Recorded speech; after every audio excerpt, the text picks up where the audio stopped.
as you can see, I had my baby. That's where I've been the last few weeks. We had a pretty dramatic labor story, and I'm going to share that with you today. Unfortunately, there is no labor vlog for me to upload this time because of the events that occurred. It was just very, very crazy. So yeah, I am excited to tell you how she came into the world. And yes, it is a she, our Team Green baby turned Team Pink. So she is a little baby girl. We kind of had a hunch that that was going to be the case, but Maxine had also kind of convinced us that we were going to have a boy the whole time. So yeah, we really didn't know which way it was going to go, but I just kind of had a hunch the whole time that it was gonna be a little girl. So she is here, she's healthy, and yeah, let me share with you my story because it's pretty crazy. So as you guys know, I had been preparing for a Vbac, and that stands for a vaginal birth after cesarean. In 2020, I did have a emergency C-section with Maxine. So if you're interested in hearing that labor story or watching that birth vlog, I will link those down below in the description box so you can go back and see kind of what played out with her story. The short version is she was not in the correct position to come through my pelvis, and so it was a very long and slow induction. They intervened and tried multiple methods to get her to come out, and she just wasn't budging. It was just a lot of trauma around that birth. Just the induction itself, the interventions, the way that they would do things to my body without talking to me first. It took a long time for me to process everything and then also heal mentally and physically. My postpartum experience was very, very difficult. Keep in mind, we live in Germany, so we did not have any family to come help us, and Mike had to go back to work after 21 days of paternity leave. So just a very, very difficult recovery for me. Fast forward to July, we get pregnant with this one, and I knew immediately that I wanted to try for vaginal birth. They told me at my delivery with Maxine that I would make a very good candidate because it was just an issue with the baby's position. So yeah, I joined a couple support groups on Facebook and started researching. And a few weeks leading up to my due date, I was doing red raspberry leaf tea. I was eating my dates. I was trying the Miles circuit. I think that's the main thing that helped get this baby into the position, like the proper position for labor. When I hit 38 weeks, I had an OB appointment. I did ask her to check me just because I had felt a lot of pressure in my cervix, and so I figured that baby was low, doing something, and so I was 2 centimeters dilated at my 38-week appointment, and she said that baby was very, very low, like engaged, low, like right there, head was right there. I think that appointment was on like a Wednesday. That Sunday night, I ended up losing my mucus plug, and there wasn't any like blood mixed in with it or anything. It was just the plug itself, but it was a very, very large chunk of it. So I was feeling hopeful that labor was going to start soon. But again, like that can regenerate. So it could be, you know, labor could start hours from then. It could be days. It could also mean several weeks. Fast forward about 8 days to Monday morning. It is March 27th. And I wake up around 7:30. Mike's getting ready for work. And the first thing I say to him is, I feel really crampy, and I also have a lot of pressure in my butt, which is a very weird symptom for me because I had not felt that at all this entire pregnancy. And he said, huh, that's weird. You haven't mentioned that before. He's like, well, maybe today's the day. And then he heads off to work. Yeah, it was just very strange. So I also felt like I had to poop. TMI, we're talking about birth here. So if you are grossed out by anything that happens with the labor process, just maybe this isn't the video for you. But I really felt like I had to poop because I had so much pressure. But when I went to the bathroom, I couldn't go. The day before, I was having diarrhea like probably 5 times throughout the day, like total, which I know can be a sign that labor is coming because your body kind of cleanses out your colon and like your whole system just to in preparation of pushing. So that was in the back of my mind. So when I woke up the next morning and I had pressure and I felt like I had to poop but I couldn't go, I was like, that's weird. So I ended up drinking my morning cup of coffee, and sure enough, I was able to go to the bathroom. And then probably an hour after that, contractions started. And I wasn't sure if it was the real thing because they were not in my back like a lot of people say, and I was trying to remember and compare them to my induced contractions with Maxine, and these ones felt very different. These were more of just like a dull ache in the very front of my pelvis, like pubic bone area. At this point it's like 8:30, 9 a.m. and I'm getting contractions and I'm not sure if they're consistent, so I start timing them. And they're every 5 to 7.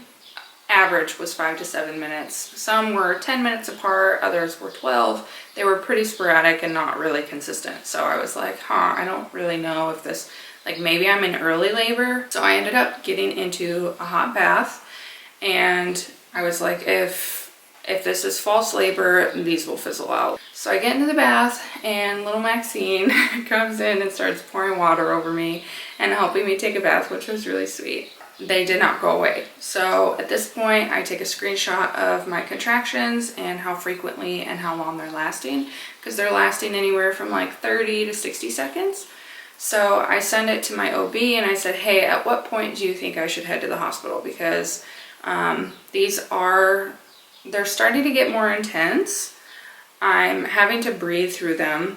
I also want to labor at home as long as possible. My OB office said the textbook answer is 511. Considering the fact that your hospital is about 45 minutes away from you, I would suggest you pack up and you start heading in. I get out of the tub. I start packing my hospital bag because that was not packed yet. I also needed to pack a bag for Maxine to go over to our neighbor's house who was going to watch her for us. At this point, it's like 9:30, 9:45, and I called Mike back and I said, hey, they're recommending that we go into the hospital, so I think you should head home so we can start packing and getting ready to go. And he said, ooh, nice burp. And he said, okay, perfect. I will head home shortly.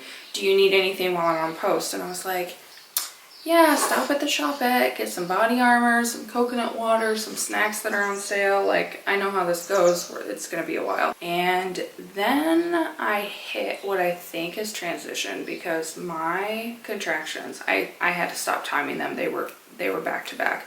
But if I had to guess, they were about 1.5 minutes to 2.5 minutes apart. Like, they were quick. And they were intense. And they start getting to a point where I am no longer able to breathe through them. I'm now like doubling over saying, ow, ow, ow, ow, ow, ow, ow. And poor little Maxine is like, Mama, are you okay? I am not coping well. Mike, I call him again and I said, where are you?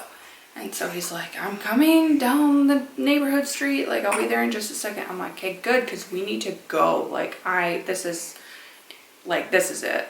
And so he rushes in the door, gets Max, sprinted over to our neighbor's house, comes back and says, okay, it's time to go. Let's get you in the car and head to the hospital. And I'm like, no, we're not going to make it. Like, the baby's coming. You need to call EMS. Because at this point, like when he went to take Max to our neighbors, I got on the toilet, and because that was the only place I could be where I wasn't tensing up, and I started getting the urge to push. And I was like, baby's coming. The only relief I was getting through contractions was from pushing. And so I was like, we're not going to make it. Like, you need to call the ambulance. He calls them, and there's a language barrier. So he's like, my wife is in labor. And I guess they didn't understand what labor meant. And so he's like, my wife is having a baby. And so they're like, okay. We'll send someone right away. It took the ambulance like 20 minutes to get to the house. And in this time, Mike is like running upstairs, throwing towels all across the bathroom floor, like fully prepared to deliver this baby. The ambulance finally gets here. The cool thing about Germany is that when you call EMS, they send a physician. So there was actually a doctor with 4 other paramedics that showed up. And so they came, the physician checked me, and they get an IV started in the top of my hand. And then they ask, okay, what hospital are you delivering at? We said, we're registered with St. Hedwig's. And they said, no, that's too far. You're not going to make it. The baby's going to be here within the hour. We're going to take her to Neumarkt, which is a hospital that's like 20 minutes from our house. And keep in mind, like, this hospital was not on my radar. I was not registered there. I didn't do any paperwork there. I didn't even know if they were Vbac friendly. So that made me a little bit scared. So then at this point, like, I'm butt naked from the waist down because they had me take my pants off to do a check. And then the physician says to Mike, he goes, "You're stronger than me. Help them carry her down." So they put me on what I'm assuming is just like a sheet with handles. And at my heaviest, when I am full term pregnant, I'm well over 200 pounds. So just imagine 4 men carrying dead weight from the top of the stairs all the way to the bottom. And like, you guys, if you've seen these stairs in this house, like they're kind of curved, like it's not a regular staircase. Mike actually took my phone, put it on record, and then slid it in his pocket. And so I'll insert what I can of like just hearing them carry me down the stairs. Same with like when they first showed up, he got a couple clips. You're doing well, Jess.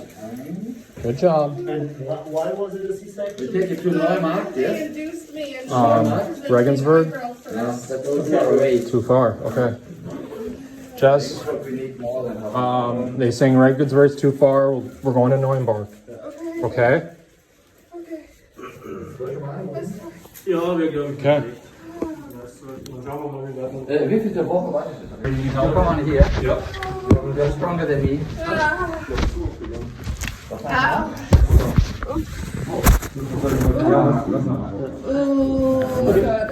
Okay, 1, 2, 3.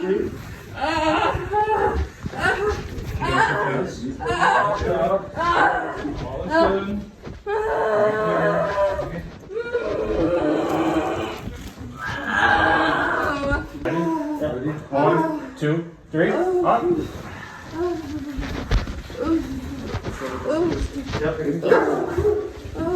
Is the dog locked away? Yes, the dogs are locked up. Yeah, I'm fine. I'm fine. Slow and steady. How are you? Yeah, we're almost down. It's a beautiful sunny day. Great day to have a baby. I got you. Right here. Ow, it hurts so bad. Ow, I'm scared. No need to be scared. There's no need to be scared. We're almost in the ambulance. 1, 2, 3. Whew. That was a workload. Jess just went into random labor. Carried her down the stairs. She's in good hands now, and she's off to Neumarkt. All right, we'll see you guys when baby comes. So they get me out to the ambulance. Mike was like, "Okay, I'll meet you at the hospital." They take off. We get on the freeway and I hear the sirens go off and they're like, "Just hang on, you know, try not to push, just breathe." So we get to the hospital. The physician's like, "Okay, we're gonna wheel you to the delivery room. OBs and midwives are waiting for you." So I get to the delivery room and the midwives immediately, they check me. They're like, "You're at a 10 on your next contraction, it's time to push." And I'm like, "Can I get some pain meds?" And they were like, "We don't have time for that." And I was like, "I don't need an epidural. Like, I know that that's time consuming. Can I just get like a shot in my butt? Like, I've had that before. I know that works pretty well." And they were like, "Well, we'll see what we can do." And then when they told me it was time to push, Mike was still not there yet because he left 10 minutes after the ambulance did. And so I was like, "Where's my husband?" And keep in mind, it's also blizzarding this day. So it would be like sunny for 20 minutes and then out of nowhere a blizzard would come and it would be snowing heavily and white out, like just crazy weather conditions. So, yeah, I was like, "Is my husband here yet?" And they were like, "We don't know. He should be on his way. We can call him for you." But he had my phone and I still don't have my German phone number or his German phone number memorized. So I was like, I don't even know his number to call him. They asked what position I wanted to get into in order to push. So I kind of had them lift the bed and elevate it up so that I wasn't, you know, too far back. And then I rotated onto my side so that I wasn't on my back. My contractions came, I bared down, I closed my eyes, and I pushed as hard as I could, and they were cheering me on. They were so supportive. The team of midwives was like the best support I could have asked for in those intense moments. They were like, yes, baby's coming, the head, I see it. And then they told me to rest in between contractions to regain my strength. They said, okay, the head is halfway out. Would you like to feel it? And so I reached down and I felt it, and that was insane. Like, that was such a cool experience because it was just so surreal. Like, I never thought I would be able to do it. And so then on the next contraction, they had me push and then start doing like the panting breaths because she was coming too fast. And then the next urge I got, I pushed and she kind of just shot right out, landed on the table. She was born 15 minutes after I arrived at the hospital, and within 3 contractions she was out. Mike did not make it to see the pushing phase or like her come out. By the time he made it, he walked in the door and she was already in my arms. So I got to cut the umbilical cord, and that was really cool. Obviously, I'm not upset with Mike. Like, it's just such a surreal, like crazy series of events and how it all played out. But I joke with him that like I missed the first birth because I was under general anesthesia and he missed this one, so now we're 1 and 1. But yeah, that is pretty much the labor story, completely unmedicated. She was born at 12:06 p.m. So from start to finish, it was about 3.5 hours. And yeah, completely unmedicated. I did suffer a 2nd-degree tear, but honestly, I haven't even noticed that I've had stitches, and the recovery has been a night and day difference from my cesarean. I give myself a huge pat on the back for going unmedicated. I mean, it was kind of out of my control. Like, they weren't going to give me any meds at that point because I was too far gone. But yeah, I can say that I did it, and I honestly would do it again. I would do it again. I think the recovery of not having an epidural and yeah, I don't know. I think there's a lot of benefits to going fully natural. And while it was very intense, it was short-lived because start to finish 3.5 hours, so not too bad. We are a couple weeks in now. Maxine is doing so great with her. Yeah, Max is just so excited, and she's funny. Like, anytime the baby starts crying, she'll be like, baby's sad, baby needs milk. And or she'll like bring me a diaper and say, baby's stinky. So yeah, she's very helpful and she loves her sister. It's been a very smooth transition so far. I know it's gonna get more difficult as she sleeps less and less as she grows, but for right now, yeah, it's been a very smooth transition. And I also think having Mike home for the next few months is helping with that as well, because it's just a totally different mind game when you know that they have to go back to work after 3 weeks, and knowing that I have him home for 3.5 months to get us through the toughest part, and having his support has been. So yeah, that's my story. Let me know if you guys have any questions. I'd be happy to answer them. If anyone is trying for a Vbac themselves and want to know more about how I prepped and prepared myself physically and mentally, I'm happy to answer those questions as well. So just leave them in the comment box, or you can DM me on Instagram, and I would be happy to answer those for you. So, or if you want me to make a video specifically about Vbac and what I did and how I prepared, I'm happy to do that as well. But yeah, I just wanted to share this little girl and our story before we jump back into the vlogs of a family of 4. So yeah, thank you so much for watching. We appreciate all the love and support that you guys have shown us, and I am happy to introduce Sophia to you guys. So thanks for watching. We will see you in the next video. Bye guys.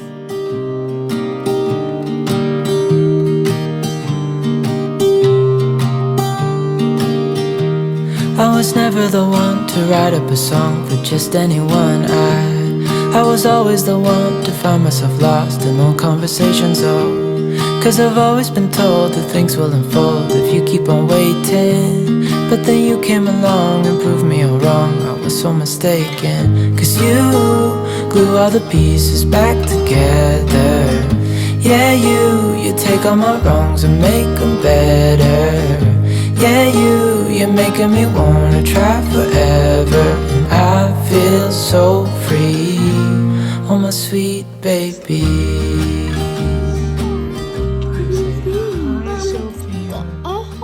It's suns. Yeah. I was never the one to give up the ghost. No, I was so stuck. You are so sweet. Wanted to give it 'cause nothing was changing. Is she So sweet? clear, and now that you're here, I see colors You're in such a every good big sister. spectrum. Guess I finally learned my lesson. You like holding her? 'Cause you Yeah. all the pieces back together. Yeah, you take I all my like wrongs you. and make them better. Yeah. Yeah, you're making me Who is wanna this? I feel so free, oh my sweet She's baby. tired. She is tired.